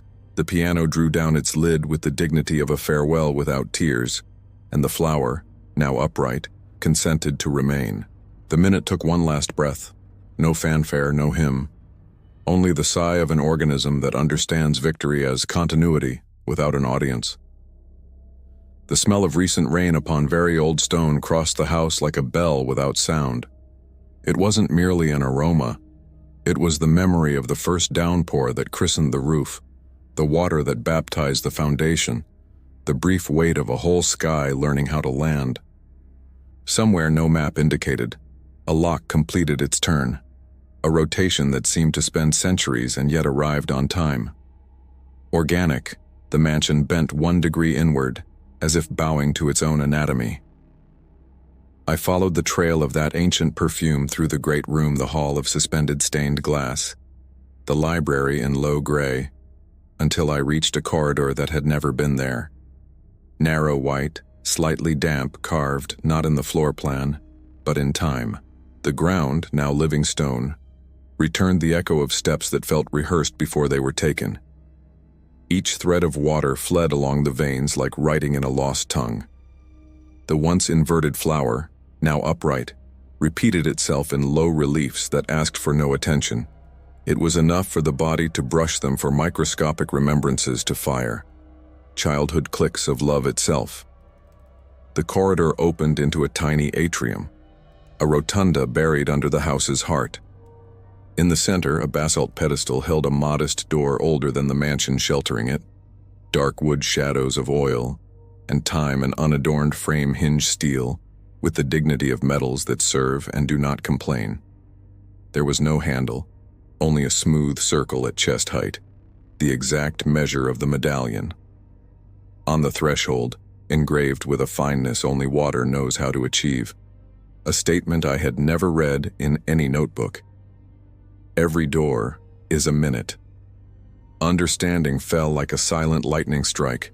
The door had always been time, not the wood, not the lock, not the design we repeated on furniture and notes, but the suspended minute, the blade of 1107 where our love chose to live so it wouldn't die like the others. The mansion was only the machine, the walled body, the shell that protects the mollusk of the hour. For years, the inverted flower hadn't marked a place. It had taught us to turn time upside down until it became beam and roof. There before me stood the first and the last door. The secret was not where, it was when. I set the medallion to the circle. The stone gripped the metal like one recognizing a distant relative. The whole world closed its eyes for an instant, and the wood yielded without a creak. Beyond, a room stripped of decoration, and for that splendid. Smooth walls, sourceless light, a slate floor worn by ancient steps. At the back, a niche held a low table, and upon it rested only 3 things: a thick book with a blank cover, a shallow coffer, and a stone block incised with lines by the patience only the loving possess. The first line read, "Here the hour is written." I drew near. The thick book opened where it wished, and the pages, almost vegetal paper, displayed records that were not merely dates. They were cycles. Double columns aligned names and hours, causes and corrections. There were no adjectives, only the mathematics of remembrance, names repeating across generations separated by walls and distant kin, 1107 insistent as destiny, 3 minutes expressed as a continent to be crossed without a boat. There, for the first time, I read the mechanisms beginning. It was not the fanciful invention of solitary grief, but a technique inherited from older losses.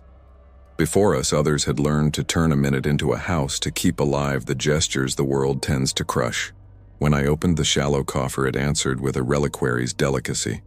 Scraps of eras, a wax seal with the flower still facing downward, a thin bronze key, a corner of a photograph with only a shoulder of address. Beneath, a letter without addressee, in a hand the house knew, Elena. Her lines asked no pardon and leveled no blame. They were a manual of severe tenderness. She wrote that in her first days here, she had found the hidden map in the baseboard's design, that she had counted steps without a clock until she taught her body a faith that belongs not to altars, but to habit. She wrote that she chose 1107 not because she was swallowed by it, but because she found it open and learned to live there. And, in a short note, the revelation that burned, she had also learned that someone had to remain outside the minute's door, holding the jam against the world's wind, that someone had worn my name from the beginning. The writing did not offer me drama, it offered character. Elena had not died by accident. She had accepted to dwell in the minute so the gesture might outlive flesh, and she had entrusted me with the doors outside, the side of common time, where forgetting usually wins. My guilt, I discovered, had been mistranslated by me. It was not punishment, it was vocation. The 3 minutes I delayed that night were not merely delay. They were the involuntary initiation of my office. The newspaper's witness, who described me standing still on the landing, was the certificate of my calling. I had become a guardian before I understood what I guarded. On the stone block, the incised lines continued. Maps, triangles, instructions for delicate interruption.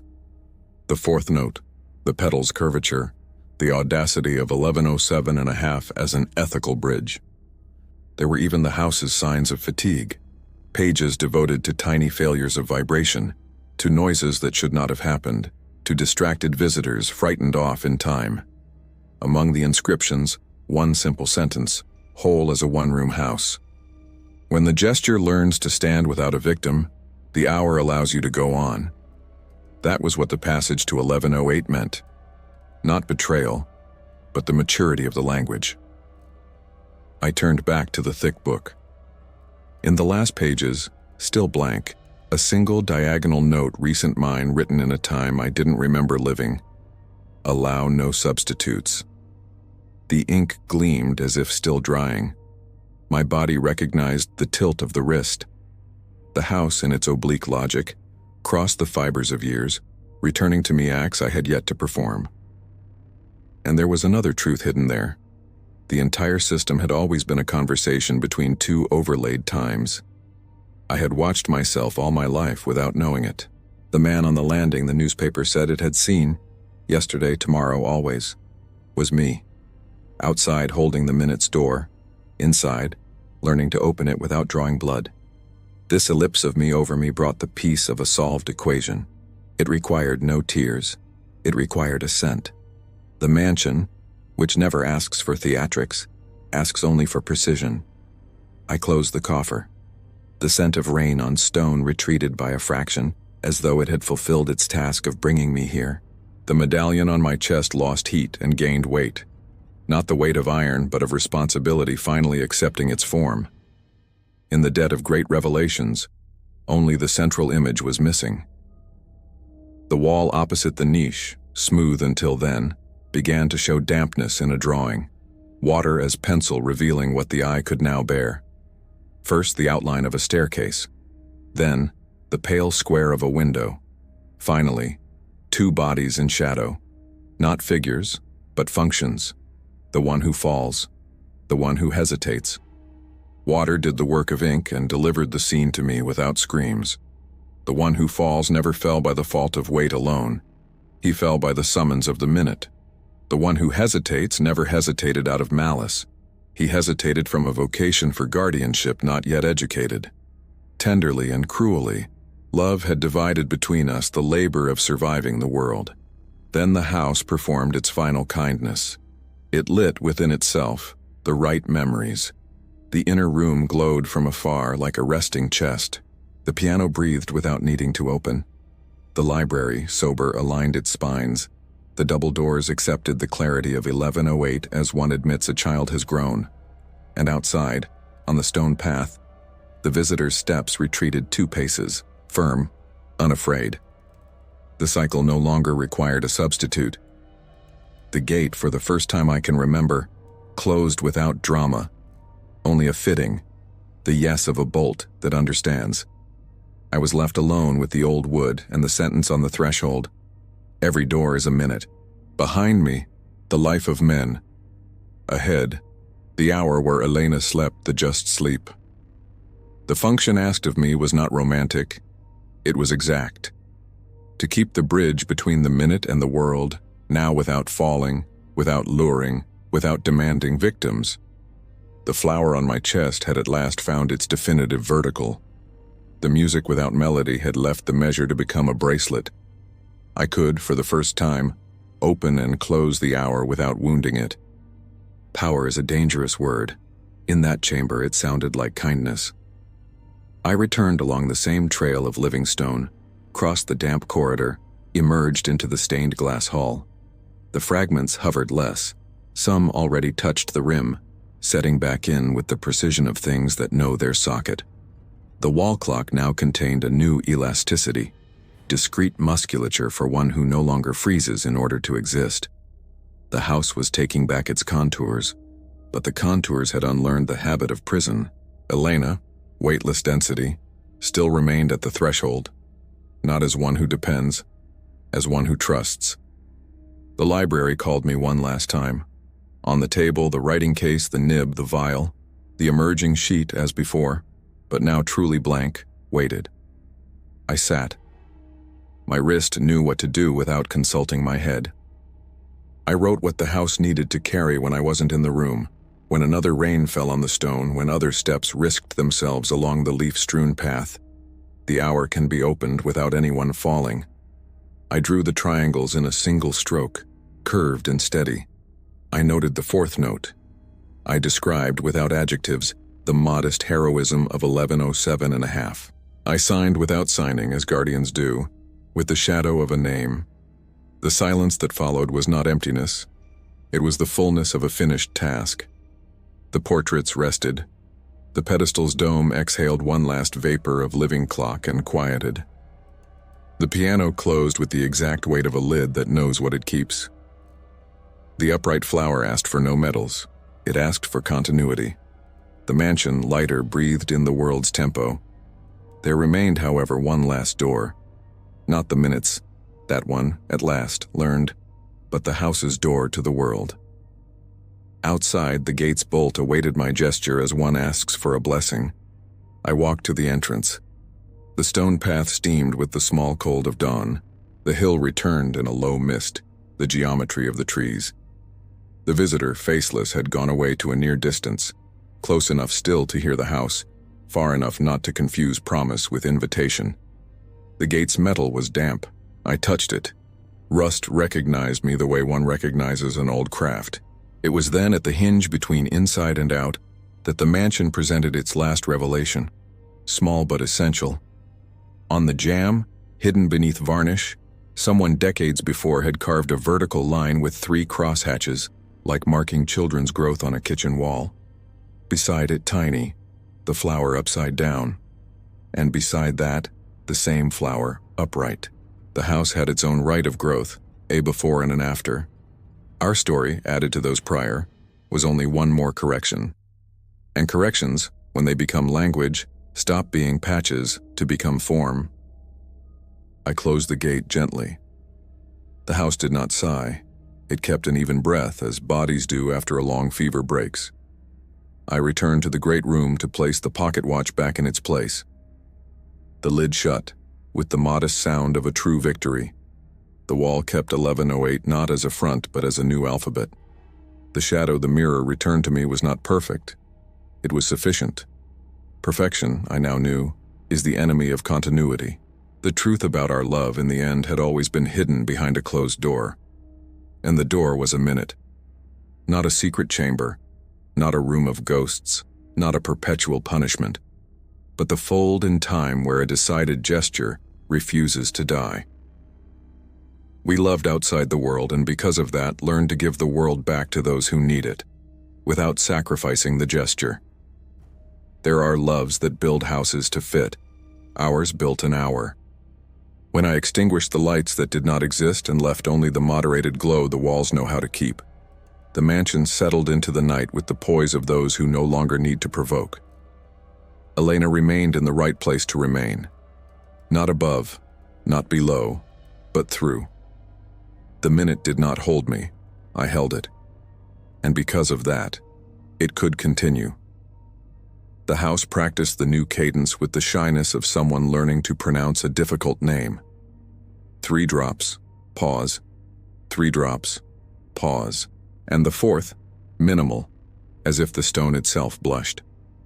The music without melody, which for so long had been a code of vigil, was turning into a language of rest. The minute, accustomed to being a blade, at last accepted existing as a bridge. The air took on a gentle thickness, no veils, no smoke, only the clarity of things breathing to the exact size of themselves. Elena persisted at the threshold, but her weight diminished like a tide retreating without a sound. Presence no longer required the house's body. It had found within the minute a dwelling that needed no walls. The objects, clocks, medallions, portraits, seemed to have learned the modesty only wise instruments keep, not to claim the deed they only helped accomplish. The flower, once inverted, now upright, did not seek attention. It functioned, and to function, there was the highest state of beauty. The weariness that came was not physical nor sorrow. It was the natural curve after an ascent. The floor offered a new firmness, almost elastic, that accepted weight without complaint. The library breathed a contented paper breath. The piano, without opening, held within itself the memory of the fourth sound. That clandestine note which, introduced with precision, had given the house permission to go on. There was no celebration. There was well-finished work.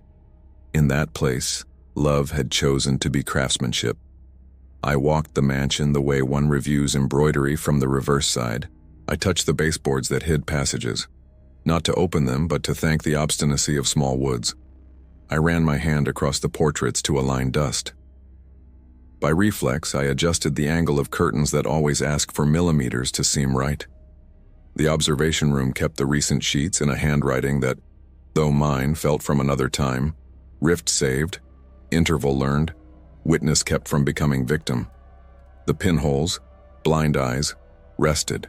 The chamber beneath the atrium, where the threshold sentence declares every door a minute, now seemed to have shrunk. Not because it had, but because my body no longer feared it. The drops continued, formulaic, building in the silence the new habit. That is how the house would strengthen, by practice.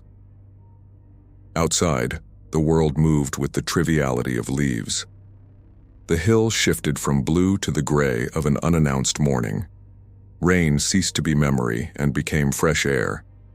I went up to Elena's room. The bedside clock stopped at 11:04, asked for no repair. It was a useful remembrance, the point from which to begin counting. The box of papers, ribbons, scraps, and the envelope with the drawn door still lay on the bedspread like a domestic altar. There was no urge to hide it. Certain secrets only sicken when they are not put to work. There, they would continue to serve, teaching the body to keep delicacy without falling into the urge to explain. The oval mirror for an instant lost its opacity and returned a proper shadow, not a reflection but approval. Things, when they approve, do not throw parties, they assent. The corridor returned a pleasant cold. The portrait of the unknown man, its crack and honest scar, asked nothing.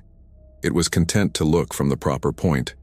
Perhaps that observer had been, in another generation, another guardian. Perhaps every old house is a corridor of reliefs where crafts pass from hand to hand without the need for biographies.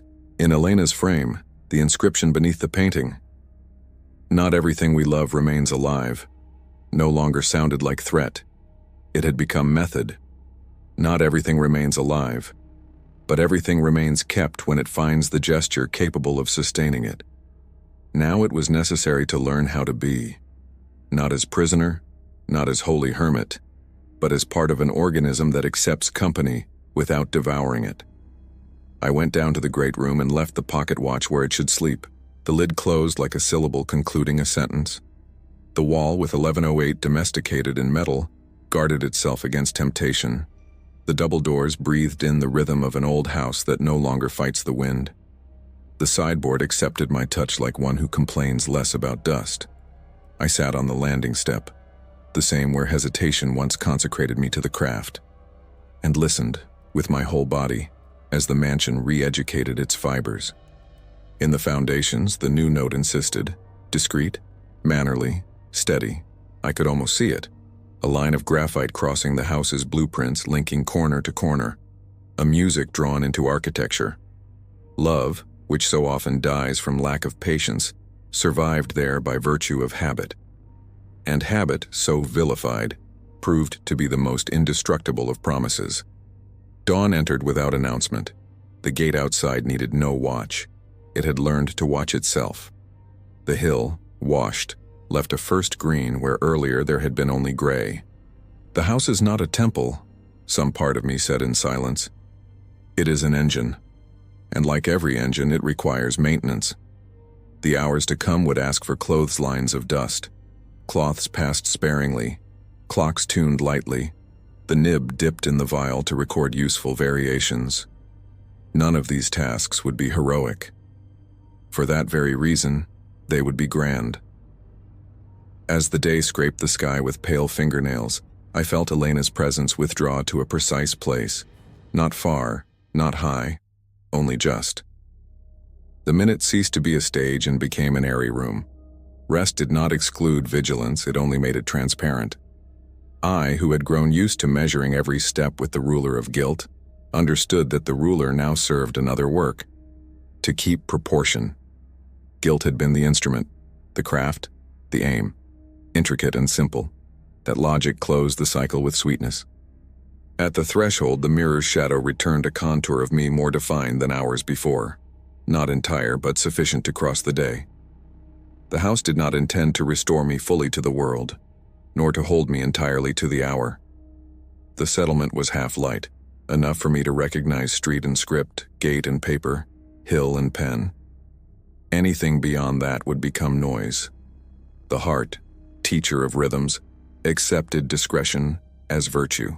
I went to the front door. Iron on the handle returned the temperature of dawn. The air outside was not different. It simply didn't need to enter shouting. I opened it a hand's breadth. The wind did the work of greeting without fanfare. The stones on the path, the ones that had so often ambushed haste, were clean, streaked with water. There were no footsteps. Perhaps in the distance, someone who would one day return. But now, without the ignorance that wounds. Some houses have the kindness to teach at a distance. I came back inside. I gathered the gray notebook, the block of maps, the red-covered book, the ink case. I stacked everything in an order the body knows without thinking. The observation room received the pile with the bureaucratic calm of places that sustain an entire city without making the paper. The bedside clock, stubborn at 11:04, remained stopped, faithful to its liturgy of beginnings. I touched the bed's wood and the coverlet returned a vibration that was not haunting. It was gratitude. Certain beds give thanks for being visited by remembrance, not by raw longing. When a beam of sun crossed the window and scored the floor with the pale diagonal that announces morning, I sat in the middle of the great room and let my body be persuaded that rest is also a function. Satisfied, the house did the minimum a good guardian should do. It asked for nothing. It only offered the low murmur of intimate things, the board's dilation, the curtains settling, the clock's disdain for haste. On the pedestal in the stained glass hall, beneath the now translucent dome, the watch breathed one very long tick and fell asleep mid-measure as one closes the eyes smiling. The last verification arrived without solemnity. The damp corridor returned the clean perfume of stone. The atrium beneath the house kept the minute door as one rocks a child with experience. The threshold's inscription held firm. Every door is a minute. The difference now was visible. The circle where the medallion had rested bore an almost imperceptible mark, vestige of recent warmth, the seal that a rare concord between worlds had been practiced there. The door did not want to be opened again too soon, and there was no urgency. Love now knew how to return without pulling anyone else out of common time. Thus the mansion turned its corridors into a score any patient heart could learn. There would naturally be days of ill-mannered wind, contrary clocks, insolent dusts, false noises imitating steps. Old houses are alive, therefore capricious. But the method would endure, not by mystical force but by acceptable habits. Keep the flower whole, tend the extra note count without a clock when necessary, interrupt with precision when inevitable right, so that another someday need not guess in the dark.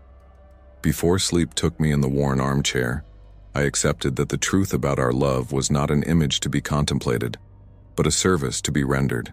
The secret behind the closed door was never a forbidden room. It was the work of keeping a gesture alive, even if no one applauds it. There was poetry in that, yes, but a poetry that prefers broom and paint to showy metaphors, maintenance poetics. The light dropped one more tone. The windows accepted the eyelids of an early dusk. The gate, attentive, fell asleep with open eyes. The minute, at the house's heart, no longer throbbed. It breathed. And for one most delicate second I sensed a dilation in the world. Not a vision, not a voice, only the quiet certainty that Elena passed through me the way a subterranean river passes through a field. Invisible at the surface, inevitable at the root. I fell asleep with my body leaned against good silence. The house, which had learned the fourth sound, sang inwardly, softly. 3, pause. 3, pause. 4, so discreet it seemed like forgetting. It wasn't. It was the new custom. There are stories that do not end. They only fold themselves away, like the sea, which does not cease to exist when the tide goes out. What we lived here was not a visit to a house, but to an instant. A minute turned into a dwelling. A promise turned into architecture. A love that didn't need to defeat time because it learned to inhabit it. And if what you heard is not merely fiction? What if every house, every body, every remembrance you call yours is also a minute waiting to be opened? Because perhaps time is not a line. Perhaps it is a room, with doors that close and open according to the courage of who steps in. Perhaps the past doesn't live behind. Perhaps it lives next door, with the handle within reach of a single regret. Elena and I, if those names still define us, were only gardeners of an hour that refused to die. And when love becomes a garden, it demands pruning, routine, silence, repetition. It isn't the love of songs. It is the love of walls, invisible, yet holding the roof over the world. So do not look for the supernatural in this story. Look for the gesture, the small one, the most discreet, the one no one applauds. It is in that gesture that the impossible is built every day, slowly, inside houses that breathe. And if one day you are also late, by 3 minutes, or by an entire life, remember, sometimes lateness is the way fate chooses to teach the craft. Do not rush to fix it. Stop. Count without a clock. Listen to the sound silence makes when it understands love. It may be the right minute. It may be your door. The truth about our love was hidden behind a closed door, but the key was always on the inside. The secret was never what it locked. It was what it protected. The certainty that even what dies can go on working. And when love learns the craft, it stops asking for eternity. It starts asking for a time slot. 1 minute is enough. Now, if the wind blows and an old house answers with 4 beats, do not be afraid. It is only repeating what it learned. 3, pause. 3, pause. And the 4th, light. The exact sound of love performing maintenance on eternity.